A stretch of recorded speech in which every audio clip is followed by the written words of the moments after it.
Hello every one, എൻ്റെ പേര് നഫീസത്ത് അഫ്സാന. ഞാൻ ഈ സെപ്റ്റംബർ 13-നാണ് DHA എക്സാം എഴുതിയത്. അൽഹംദുലില്ലാ ഞാൻ പാസ്സായിട്ടുണ്ട്. A big thanks to Medventure team, Anto sir and my mentor Fousa ma'am. ഞാൻ പഠിച്ച രീതി എന്ന് വെച്ചാൽ ആൻറ്റോ സാറിൻ്റെ ബേസിക് ക്ലാസ്സസ് ഞാൻ ഓൾമോസ്റ്റ് നോക്കിയിരുന്നു. അതോടൊപ്പം തന്നെ ടോപ്പിക് വൈസ് മോക്ക് ടെസ്റ്റും ചെയ്തു പോയിരുന്നു. സാറിൻ്റെ ക്ലാസ് നോക്കുമ്പോൾ തന്നെ നമുക്ക് കോൺസെപ്റ്റ് ഓൾമോസ്റ്റ് ക്ലിയർ ആവും. പിന്നെ ഞാൻ നോക്കിയത് DHA ക്രാഷ് കോഴ്സ് ആയിരുന്നു. അതോടൊപ്പം തന്നെ mock test daily 2 mock test ചെയ്തു പോയിരുന്നു. പിന്നെ മോസ്റ്റ് റീസെൻ്റ്ലി അപ്ഡേറ്റഡ് ഫയൽസ് അത് ഒരു 3 തവണ ഞാൻ നോക്കിയിരുന്നു. അതെനിക്ക് നല്ലോണം യൂസ്ഫുള്ളായിരുന്നു.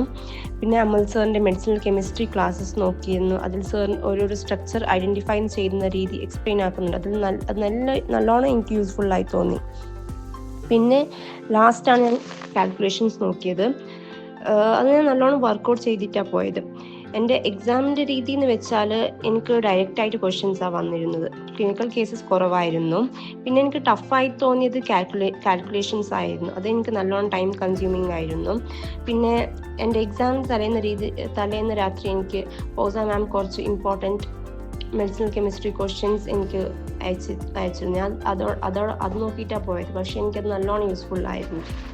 പിന്നെ ഇനി എക്സാം എഴുതാൻ പോകുന്ന കുട്ടികളോട് കോൺസെപ്റ്റ് നന്നായി ക്ലിയർ ചെയ്തു പോവുക. അതോടൊപ്പം തന്നെ റീസെൻ്റ്ലി അപ്ഡേറ്റഡ് ഫയൽസ് നന്നായി റിവൈസ് ചെയ്തു പോവുക.